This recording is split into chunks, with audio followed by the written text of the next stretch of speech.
Welcome back to Hotrodguygarage, and today's episode, I'm not going to say episode, but today's video is going to be on something completely different than what I usually do. So stick around with me through the intro, and I'll be right back.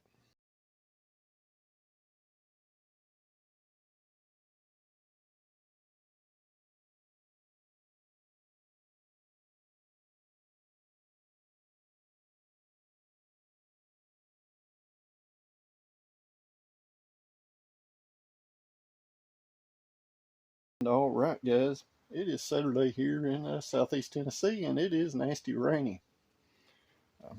Yeah, so yeah, it's a yuck. And it's been like that for a couple of days. So, what's today's video going to be about? Well, let me tell you. I've been thinking about a bunch of stuff here lately. And, you know, anybody's been in this industry for a long time, and I'm not talking about YouTube, I'm talking about the auto repair industry. Now, you get burnout. And guys, I am at that point. So sometimes when I get to that point, and keep in mind I've been doing this stuff for 30 years, and I'm at that point. I'm burnout. You know, I left working for a mainstream shop, started working for myself. And while it's great for the stress level of dealing with other people, it is not great for your stress level up here. So sometimes I sit down and I just kind of reevaluate, you know, what I'm doing. And, you know, I bring these videos to try to help somebody else. Now, you take what you want from my video, and you take what you want from other people's videos, and you apply them to, you know, your scenario. So I got to thinking, you know, I got all these cars, right? Have, for money. So, you know, I always, you don't have something, I make it. I've been thinking about that quite a bit. So, you know, what is the auto repair business? What is hot rodding? What is working on classic cars? What is, you know, building stuff like Fritro here? Well, guys, it comes down to this. You have to have an interest or a passion in this stuff. And, you know, it may have started when you were young. It may have started when you're older. You may not even really have much of an interest, but you think stuff's cool. So that's why you end up watching your YouTube automotive channel. So I was cleaning up down here in the garage, and I was kind of patching together a video with Project Fritro that I still haven't got the motor in the machine shop. I'm about 3 weeks of, you know, waiting to take this to the machine shop at this point. So I've just been kind of cleaning and piddling with the car down here. All while thinking about the 70.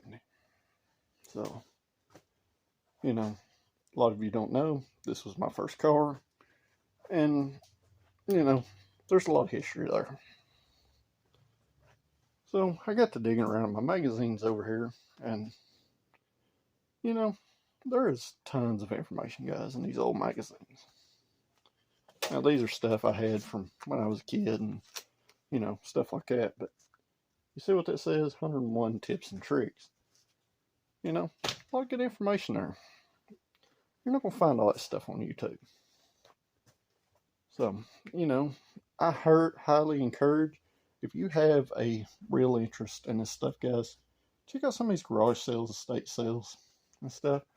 And buy some old magazines, sit down and read them. Because they're just loaded with tons of good information. Now, I'm going to flip the camera around. I want to show you some. I laid a few out here. So, I just opened this stuff to some random pages, guys. But if you start noticing the numbers here, you know, there's tons and tons of information for building your own stuff and making stuff work, and, you know, burnouts, and, you know, upgrade stuff, and, you know, there's tons of this stuff. But this book right here is a really cool book. It is 1001 High Performance Tech Tips. I've had this for a while.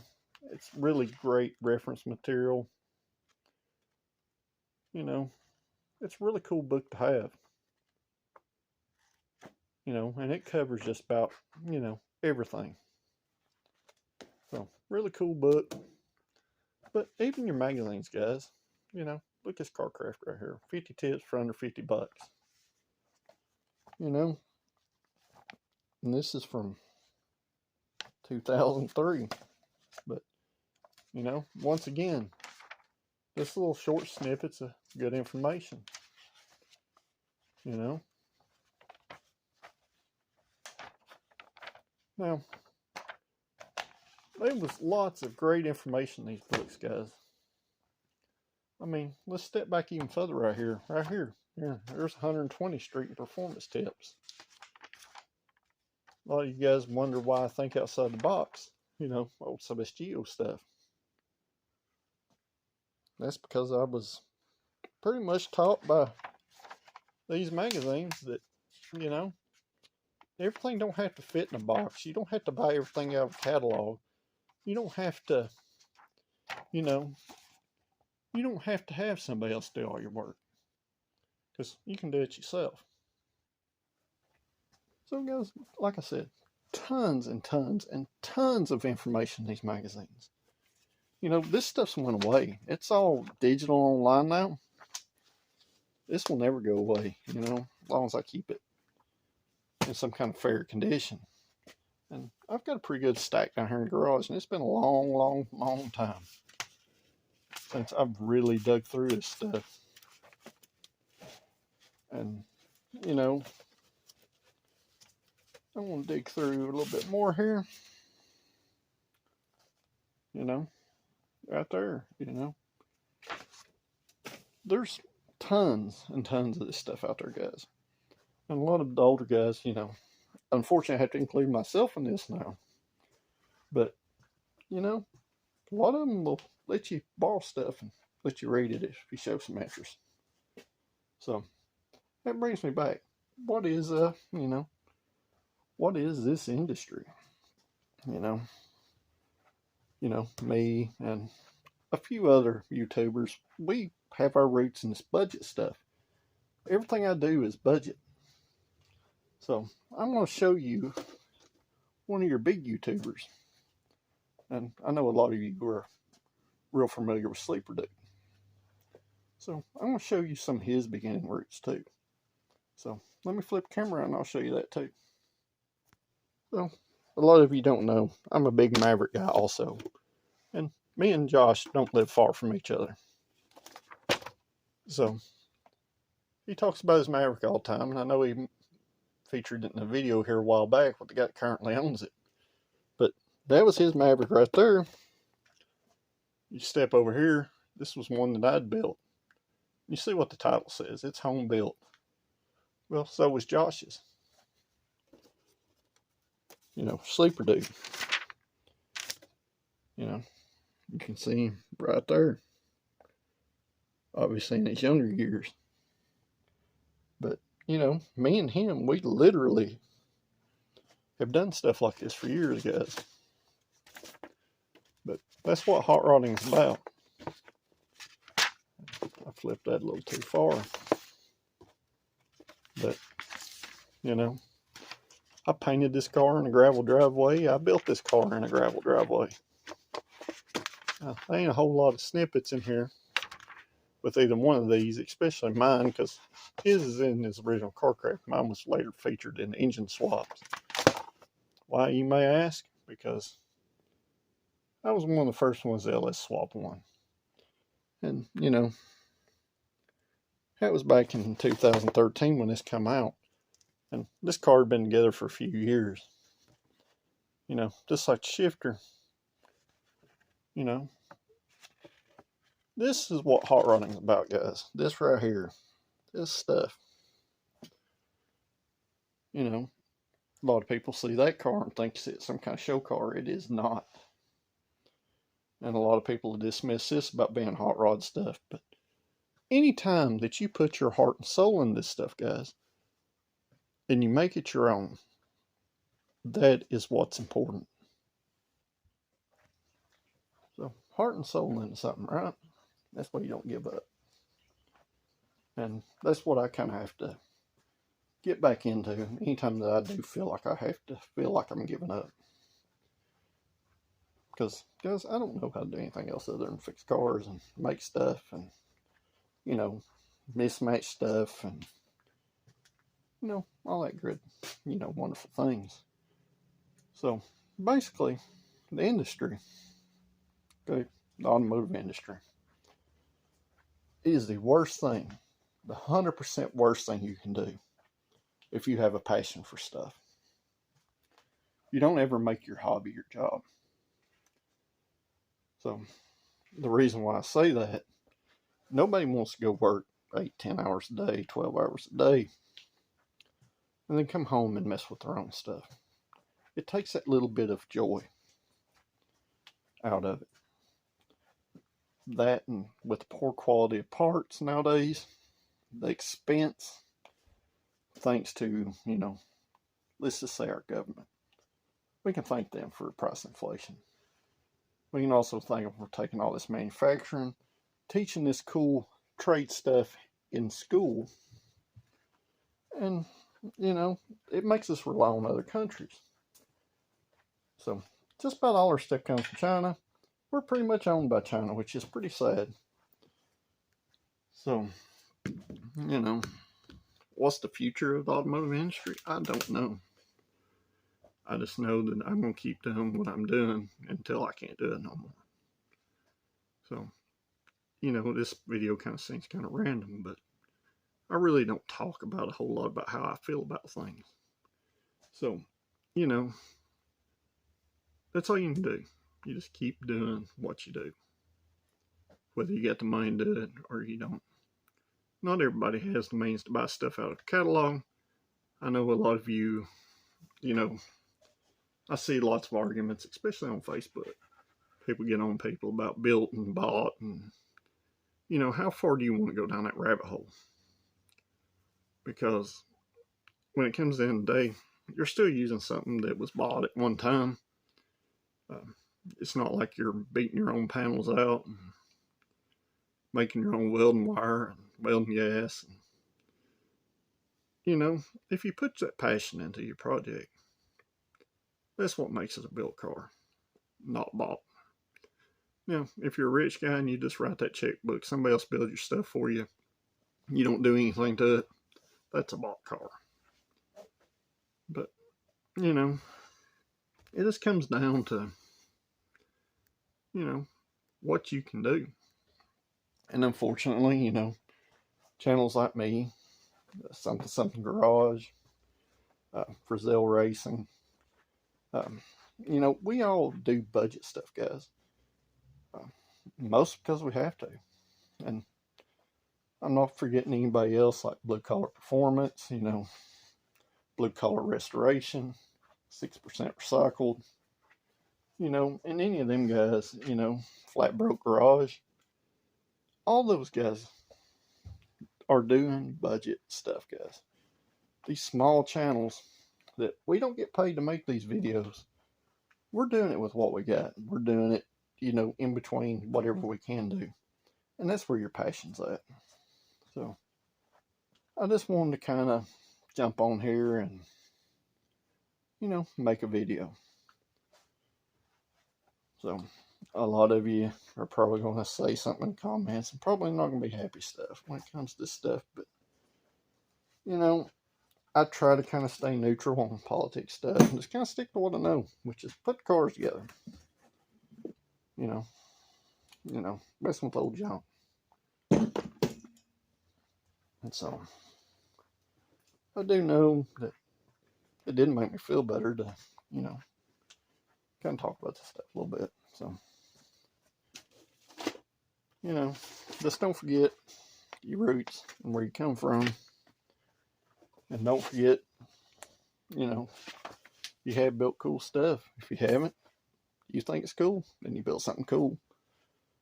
You know, I have been fortunate enough to have, you know, cars and magazines and cars on posters, calendars, and, you know, all that was home-built junk, guys. So if you think that you can't do it, just keep trying. Eventually you make it. Just don't ever, ever confuse your job with your hobby. So, you know, that's what I've been trying to do. Is, you know, I've been trying to make my hobby my job and make it back fun again. So sometimes I get a little stressed out, and sometimes things ain't just all sunshine and rainbows. So,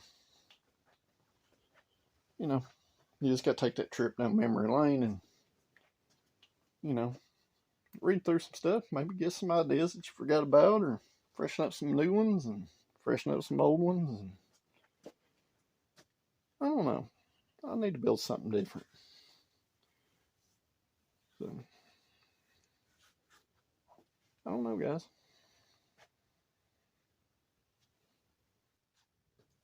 And when I say I need to build something different, I don't necessarily mean something different. You know, I mean something's got to change. And something in my fleet of cars has to change. So, don't know what that means yet. I don't know if that means I want to change something on Project Free Tro or a 96 I'm driving, or Project Phoenix, or, you know, the elephant in the room, the 70. Now, once again, a lot of you don't know me real well, but I am not a red car person. And that car didn't used to be red, and for good reason. You know, my dad, his favorite color is red, and, you know, red's never been my thing. And I've been putting off painting this car for obvious reasons. But it might be time. I don't know if it's time. I don't have the money to paint it. But, you know, I've never let that stop me before. You know, and I have been thinking about taking a big block out of it. Now, a lot of you think, especially some of you that have come here from my shorts, that think my 70 is a Cobra car. It is not. It is just a plain Jane sports roof. In fact, it was a 351 Cleveland 2-barrel car. Now, it is dressed up like Cobra because that's what I always wanted. You know, like I said before, you don't have the means to have something. You generally end up just making it. That's what I done, you know. I was foolish, sold that car a few years back. Well, I'm going to say a few years, quite a while. And, you know, it got painted in its, you know, its time away. Now, I didn't paint the car before I put it back together because I brought it home in boxes. But this one thing that's been bothering me, at least for the past 3 years at this point, that I want to change it. So, you know, if any of y'all are looking for a, you know, a good 460 Ford, you know, contact me at my email. It'll be, you know, as always, in the description of this video. I think I want to do something different. And I think that's the card that needs to change. But, you know, it could be Free Tro here, something change, or one of the others. But, you know, I think it's time to really change something up. And that's what's going to have me burn out, guys. Let's just call it writer's block. Yeah, not necessarily the right term for it. Let's call it wrench block, or paint gun block, or, you know, because let's face it, we're all car guys, especially y'all watching. Now, some of y'all just watching because, you know, you have an interest in it. Well, push your interest forward, guys. But like I said, if anybody's interested, you know, say you got a Torino and you're wanting a complete 100% drivetrain to swap to big block, now it's not going to be cheap, guys. But I'm not going to beat somebody's eyeballs out on that. So, emails in the description. Plenty of shorts, plenty of videos of the motor. Nothing wrong with it. I think it's time for a change. So, I hope some of y'all took something from this video. I really hope some of you watch this video because, you know, I'm still hurting on watch hours. And I know I keep saying that, but You know, to even get monetized on YouTube, you gotta have 4,000 watch hours, guys. I've got like 1,700. So, if you can watch a few videos, if there's something that interests you, you know, check them out and watch a few. I would greatly appreciate it because, you know, while I'm not necessarily, you know, bad off financial wise, I am. You know, that's one thing I don't ever talk about. I make enough to get by, and I'm pretty happy with that 90% of the time. Until it comes to, you know, car stuff. When that interferes with my car stuff, it kind of gets under my skin. And I know a lot of people are like that too. I can't be the only one. But, you know, I pour my passion into the car stuff. You know, some of it may not be flavors of what other people like, but I've always built stuff for myself. You know, if somebody likes it, cool. You know, just shows you somebody has a similar interest to what you have. So, like I said, guys, I appreciate it if you'd hit the like button on this video, share it around with your friends, and most importantly, if you're not a subscriber, hit that subscribe button. It don't cost anybody anything, and it does help the channel out. And until the next video, guys, I'm hopefully going to get this motor for free throw off the machine shop tomorrow, and hopefully we can start back on it. I pretty much got the 96 out as a driver. It's doing pretty well. I need to do some stuff Project Phoenix here in the next week or two before the weather gets really bad. Not that it ever gets really bad, but until it gets so cold that, you know, you start losing feel in your fingers. Because, truth being, I don't have room in the garage to put it in here and work on it. Because, you know, Project Free Trail. And, of course, the 71, you know, it needs a few things done to it, too. So, there will be other videos on other stuff. But, you know, for a nasty rainy Saturday in Southeast Tennessee, that's what we're getting this weekend. So, till the next one, guys, I'll see you then. And I appreciate every one of you that watches these videos. And I'll see you at the next one.